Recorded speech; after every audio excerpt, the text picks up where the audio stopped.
দারুস সালাম সিদ্দিকিয়া ধুতুরদাহ মাদ্রাসা ইন্ডিয়ার মধ্যে 10 জনকে নিয়েছে। আমাদের কলকাতায় হয়েছে ধনধন্য অডিটোরিয়াম, যেটা আমাদের বাচ্চা দ্বিতীয় স্থান অধিকার করেছে। وجعلنا الليل والنهار آيتين فمحونا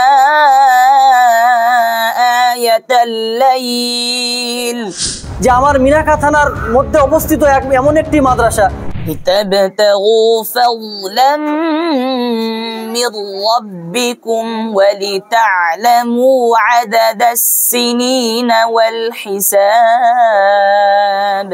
তার নাম যে তনবীর আহমদ বা তনবীর আলম। এই মাদ্রাসার তেলাওয়াত এখন আমি শুনছি যে যারা বিশ্বের দরবারে যারা বড় বড় তেলাওয়াতকারী আছে, বড় বড় কারি আছে, যারা বিশ্বের সঙ্গে বিশ্বের একজন আলেম হিসাবে এই মাদ্রাসাটাকে চয়ন করেছি এজন্য যেখান থেকে কোরআনের একটা আলোকিত হওয়ার একটা সুখময় সুযোগ পাওয়া যায় বা এখান থেকে দিতে পারে এরা।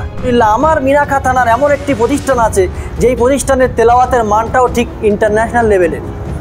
সব জানতে পাচ্ছেন যে অল ইন্ডিয়া কোরআনের আলো যে ফাউন্ডেশনের উদ্যোগে যে সারা ভারতবর্ষব্যাপী একটা যে প্রতিযোগিতা চলেছিল, তার মধ্যে আমাদের এই মাদ্রাসা সিদ্দিকিয়া দারুস সালাম ধুতুরদাহ পাঁচমাথা মিনাখা উত্তর 24 পরগনা এই বাচ্চা আমাদের ছিল।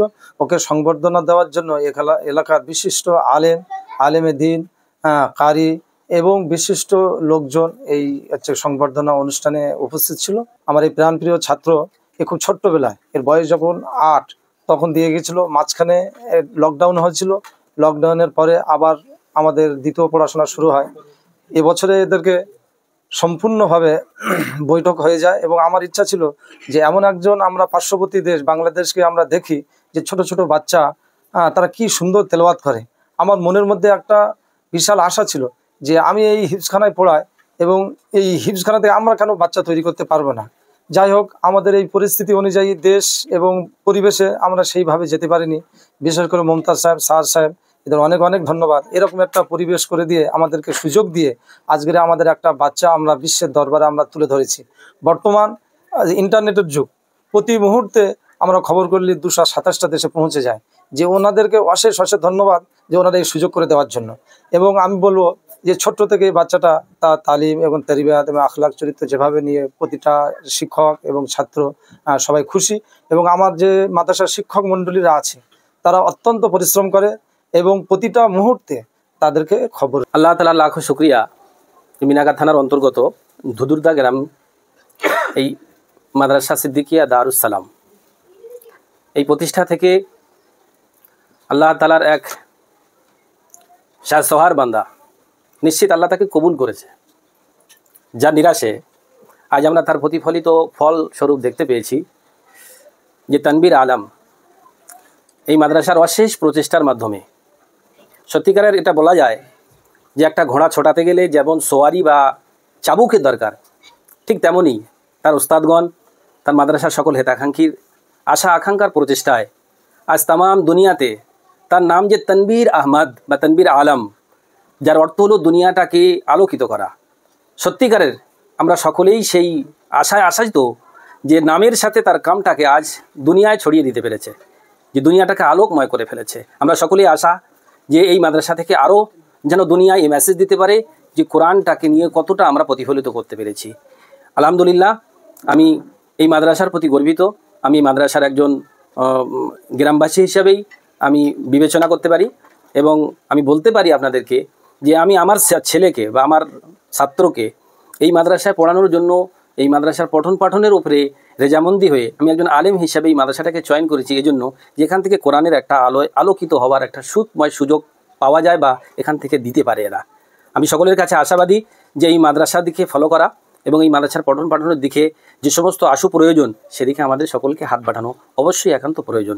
আমি মোহাম্মদ আবুল খায়ের, আমার বাড়ি মিনাখা থানার অন্তর্গত চোয়ানি নিবাসী। মাদ্রাসা সম্পর্কে একটি কথা, আমি যখন 2017 সাল অথবা 18 সাল হবে, আমার নানার বাড়ি হচ্ছে দেবীতলায়। আমি এই রাস্তা দিয়ে যাচ্ছিলাম, হঠাৎ দেখলাম একটা ওই বস্তা দিয়ে ঘেরা আর অ্যাসবেস্টাস চাপানো আছে আর কিছু বাচ্চা খেলাধুলো করছে। তখন মনে মনে ভাবলাম যে এখানে আবার কে প্রতিষ্ঠান করেছে। মনের মধ্যে একটু রাগ হলো, এখানে মাদ্রাসা ওখানে মাদ্রাসা, ফের এখানে মাদ্রাসাটা করে কে? তা আমি জানতাম না যে এটা হাফেজ জাহাঙ্গীর সাহেবের মাদ্রাসা। তো এইভাবে দেখে আমি চলে গিয়েছি। তখন আমি পড়াশুনো করতাম গুজরাটে। ওখান থেকে চলে আসার পর 2019 সালে যখন আমি পান্ডুয়া নুরুল উলুমে পড়াতাম, হসপিটাল মোড়ে, শিমুলতলা হসপিটাল মোড়ে SA কোরআনের আলো একটা মানে সংগঠন, তারা কোরআনের মোসাবাকা অনুষ্ঠিত করেছিল। সেই মোসাবাকাতুল কোরআন অনুষ্ঠানে আমি বিচারক প্যানেলে বসেছিলাম। কিছু ছাত্রের তেলাওয়াত আমার অন্তরকে শীতল করে দিল। তা আমি ভাবলাম এরা কোন প্রতিষ্ঠানের ছাত্র। প্রোগ্রামের পরে আমি যখন খোঁজ নিলাম এটা কোন প্রতিষ্ঠানের ছাত্র, জানতে পারলাম এটা হাফেজ জাহাঙ্গীর সাহেবের মাদ্রাসার ছাত্র। এরা হলো সেই পাঁচমাথা মাদ্রাসার ছাত্র। তো মনের মধ্যে তো আমার একটা ক্ষোভ ছিল, রাগ ছিল যে আমাদের এলাকায় প্রতিষ্ঠান ভর্তি, ফের এখানে প্রতিষ্ঠান কে করেছে, একটা মনের মধ্যে ছিল। সেদিন যখন আমি বিচারক প্যানেল থেকে উঠে নিচে এসে জিজ্ঞাসা করলাম এই ছাত্রগুলি কোন মাদ্রাসার, যখন জানতে পারলাম হাফেজ জাহাঙ্গীর সাহেবের মাদ্রাসা, তো আমার অন্তরটা খুশিতে ভরে গেল। যেই মাদ্রাসা সম্পর্কে আমি এমন ভেবেছিলাম সেই মাদ্রাসার ছাত্র এত সুন্দর তেলাওয়াত করে। তারপরে আমি হাফেজ জাহাঙ্গীর সাহেবের সঙ্গে পরিচিত হলাম। দীর্ঘক্ষণ কথা হলো। ওনাকে আমি জিজ্ঞাসা করলাম, হুজুর আপনি প্রতিষ্ঠানটা করলেন কেন?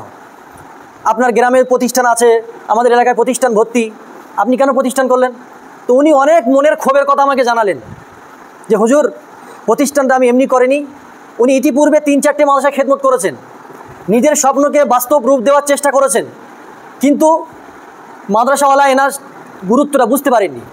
ইনি কি চাইছেন, ইনি কি পরিবর্তন চাইছেন, কি করতে চান, মাদ্রাসাওয়ালা এনার গুরুত্বটা বুঝতে পারেননি। উনি নিজের স্বপ্নকে বাস্তবায়ন করার জন্য সম্ভবত 2017 সালে এই মাদ্রাসাটি উনি প্রতিষ্ঠিত করলেন। তারপর আলহামদুলিল্লাহ আমি সারা বাংলায় অনেক জায়গায় প্রতিযোগিতার মঞ্চে বিচারক প্যানেলে উপস্থিত থাকি। কয়েকটি মাদ্রাসার মধ্যে দারুস সালাম সিদ্দিকিয়া ধুতুরদাও মাদ্রাসা, এই মাদ্রাসার ছাত্র স্টেজে উঠলেই বলে দেয়, আর আমার অন্তরটা খুশিতে ভরে যায় যে আমার মিনাখা থানার মধ্যে অবস্থিত এমন একটি মাদ্রাসা, সেই মাদ্রাসার তেলাওয়াত এখন আমি শুনছি যে যারা বিশ্বের দরবারে যারা বড় বড় তেলাওয়াতকারী আছে, বড় বড় কারি আছে, যারা বিশ্বের বড় বড় কারিদের তেলাওয়াতের সঙ্গে যাদের মান, আলহামদুলিল্লাহ আমার মিনাখা থানার এমন একটি প্রতিষ্ঠান আছে যেই প্রতিষ্ঠানের তেলাওয়াতের মানটাও ঠিক ইন্টারন্যাশনাল লেভেলের। তো আমি সেদিন থেকে একটু হুজুরের সঙ্গে আমি থাকি, আমাদের বন্ধুত্ব হয়ে যায়, বন্ধুত্বের সম্পর্ক। উনি আমার থেকে বয়সে বড় হলে আমি ছোট, কিন্তু আমি তো পরামর্শদাতা নয়, এমন যোগ্যতা আমার মধ্যে নেই, কিন্তু উনি ফোন করেন, আমিও ফোন করি, উনি ওনার কথা বলেন, আমি আমার কথা বলি। যাক, এইভাবে গড়ে উঠল একটি প্রতিষ্ঠান। এখানে যারা ছাত্র উপস্থিত আছেন আপনারা, তাদের উদ্দেশ্যে আমি বলি, আপনারা এখানে পড়াশুনো করছেন, হয়তো আপনাদের চোখের সামনে অনেক মাদ্রাসা বড় বড় বিল্ডিং দেখতে পাবেন, চাকচিক্য বিল্ডিং দেখতে পাবেন, সেখানে বেডে শোয়ার ব্যবস্থা, খাওয়ার রুটিং সব কিছু সুন্দর পাবেন, কিন্তু এই যে নিজের ভবিষ্যৎ নিয়ে ভাবনেওয়ালা, আপনাদের ভবিষ্যৎকে নিয়ে ভাববে এমন প্রতিষ্ঠান খুব কম পাবেন। যার নমুনা হলেন হাফেজ জাহাঙ্গীর সাহেব দামাত বরকাতুহু। উনি ছাত্রদেরকে নিয়ে ভাবেন যে একটা ছাত্রকে সময় বাঁচিয়ে কিভাবে তাকে ন্যাশনাল লেভেলে নিয়ে যাওয়া যায়, তার ভবিষ্যৎকে কিভাবে গড়া যায়। এখানে ওনার ছাত্র আছেন উপস্থিত, আমি মোবালাগা করছি না যে উনি এখান থেকে ফারেক হয়ে যাওয়ার পর কোন ছাত্রকে কোন প্রতিষ্ঠানে দিলে ভালো হবে, সে কত সুন্দর ভালোভাবে পড়াশোনা করতে পারবে। তার মধ্যে আমাদের ইমরান নাজির একজন আছেন, মেমারি ভর্তি করা হলো, এমনকি নিজের মুখ থেকে শোনা ইমরান নাজির সাহেবের মুখ থেকে যে আমি যখন পড়াশুনো করতাম হুজুর আমার জন্য একজন অভিভাবক যেমন খাবার দাবার নিয়ে যেতেন, হুজুর আমার জন্য খাবার দাবার নিয়ে যেতেন। এটা কোন শিক্ষক করবে? এটা কার সাধ্য আছে? কিসের স্বার্থে? তার একটাই স্বার্থ যে আমার ছাত্ররা প্রতিষ্ঠিত হোক, আমার ছাত্ররা বিশ্বের মানচিত্রে উঠুক, এটাই তার পরিকল্পনা। যাই হোক, আমি ছাত্রদের উদ্দেশ্যে এটাই বলবো, যে প্রতিষ্ঠানে আপনারা এসেছেন, হয়তো আপনাদের একটু খাওয়ার কষ্ট হবে, হয়তো আপনাদের একটু শোয়ার কষ্ট হবে। আমার নিজেরই কষ্ট লাগে যখন আমি এখানে আসি, মাঝে মাঝে বাচ্চারা ওই অ্যাসবেস্টাসের নিচে শুয়ে থাকে, খুব কষ্ট লাগে আমার। কিন্তু আবার একদিক থেকে খুশিও হয় যে বছরের শুরুতে ইনি ভর্তি নিতে চান না, যে আমার জায়গা নেই, আমি ভর্তি নেব না, কিন্তু তবুও এনার হাতে পায়ে ধরে হুজুর একটুকুনি শোয়ার জায়গা দিলেই আমি এখানে আমার ছেলেকে রেখে যাব। তারা জানেন যে এখানে টিনের নিচে শোয়া কষ্ট, বড় বড় ফ্যামিলির ছেলে তারা, কিন্তু তিনি তালিমের দিকটা এত উন্নত রেখেছেন। ইনি একজন নমুনা, ছাত্রদের জন্যও নমুনা, শিক্ষকদের জন্যও নমুনা। আমি অনেক মাদ্রাসায় পড়িয়েছি, শিক্ষকদের সঙ্গে যে এনার ব্যবহার, ছাত্রদের বিষয়ে তো আমি বললাম, শিক্ষকদের সঙ্গে যে এমন ব্যবহার আমি খুব কম পেয়েছি। তাদেরকে আপন বন্ধু মনে করে, ছাত্র হলে তাদেরকে নিয়ে সঙ্গী মনে করে নিয়ে ইনি শিক্ষকদের সঙ্গে তেমন ব্যবহার করেন। আমার সম্মানিত যারা অভিভাবক আছেন, আমি বলবো আপনারা এই মাদ্রাসা থেকে আপনাদের বাচ্চাদেরকে তুলবেন না। এই মেসেজ আমি দিতে চাই যে এমন প্রতিষ্ঠান আমরা আলহামদুলিল্লাহ অল ইন্ডিয়া এমন কোনো বড় বড় রাজ্য নেই, সেই রাজ্যে আমরা ভ্রমণ করিনি, কিন্তু প্রতিষ্ঠান অনেক দেখেছি, কিন্তু এমন ছাত্রদের নিয়ে চিন্তাভাবনা কারণেওয়ালা, ছাত্রদের ভবিষ্যৎকে নিয়ে ভাবনেওয়ালা এমন প্রতিষ্ঠান আমি বহুত কম দেখেছি। এটা আমি কোনো মোবারকা করছি না। যাই হোক, টাইম অনেকটাই হয়েছে। আমি একটা মেসেজ দিতে চাই আমাদের মিনাখাবাসী তথা সারা বাংলা থেকে ভারতবর্ষের মানুষকে, যে আপনারা এমন প্রতিষ্ঠানের সঙ্গে থাকুন, পাশে থাকুন, তাদের সুখ দুঃখে তাদের কাছে থাকুন, এবং এই যে তাদের যে অনেকগুলো কষ্ট, বাচ্চাদের কষ্টগুলো সলভ করার চেষ্টা করুন। আমরাও আলহামদুলিল্লাহ যতটুকু পারবো সহযোগিতা করব। আল্লাহ পাক আমাদের প্রত্যেককে ঈমান আমলের সঙ্গে সিনায় কোরআন নিয়ে কাল কিয়ামতের ময়দানে আল্লাহ যখন ঘোষণা করবেন ইকরা ওয়ারতাকি কামা তুরাত্তিল কামা ইকরা ওয়ারতাকি ওয়ারাত্তিল কামা কুনতা তুরাত্তিল ফিদ দুনিয়া, যখন বলবে হাফেজরা তুমি পড়তে থাকো এবং চড়তে থাকো, এই হাদিসের মিসদাক যেন হয়। আল্লাহ পাক আমাদের প্রত্যেককে সমাজ থেকে বেশি বেশি আমল করার তৌফিক দান করুন। রব্বানা ওয়া কাফির আন্না সাইয়্যাতিনা ওয়া তাওয়াফানা মাআল আবরার। ইয়া আল্লাহ তাআলা, আমরা নিশ্চয়ই গুনাহগার মাওলা। ইয়া আল্লাহ, গুনাহর বোঝাকে মাথায় নিয়ে কালিমায় অন্তর নিয়ে ফকিরের বেশে দুটি হাত উত্তোলন করেছি। ইয়া আল্লাহ, আমাদের সমস্ত গুনাহ থেকে তুমি মাফ করে দাও। ইয়া আল্লাহ, তুমি আমাদের উপরে রাজি হয়ে যাও মাওলা।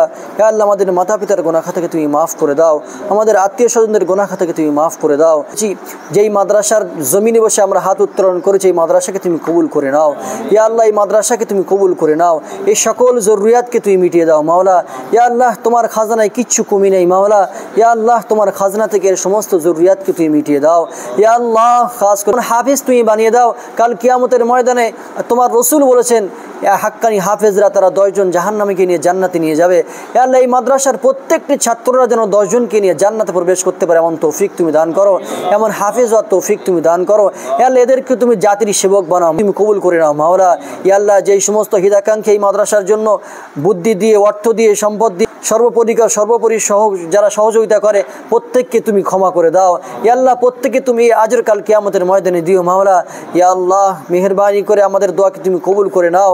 ইয়া আল্লাহ, এই মজলিসে আমরা যারা হাত উত্তোলন করেছি, কার মনে কি আশা আছে জানি না মাওলা, সকলের নেক জায়েজ মকসদকে তুমি পূরণ করে দাও। ইয়া আল্লাহ, যেই বাচ্চাটি দ্বিতীয় স্থান অধিকার করেছে, হে আল্লাহ, এর পর থেকে কোনো প্রকার যেন সরে না যায়, এই তুমি তৌফিক দিও মাওলা। দিনের সেবক বানা। একটা বাচ্চাকে কত কষ্ট করে লালন পালন করে এই শিক্ষকদের হাতে তুলে দিয়ে বাড়িতে কত কষ্টের মধ্যে থাকতে হয় একজন অভিভাবকই জানে। হে আল্লাহ, এই অভিভাবকদেরকে তুমি কবুল করে নাও।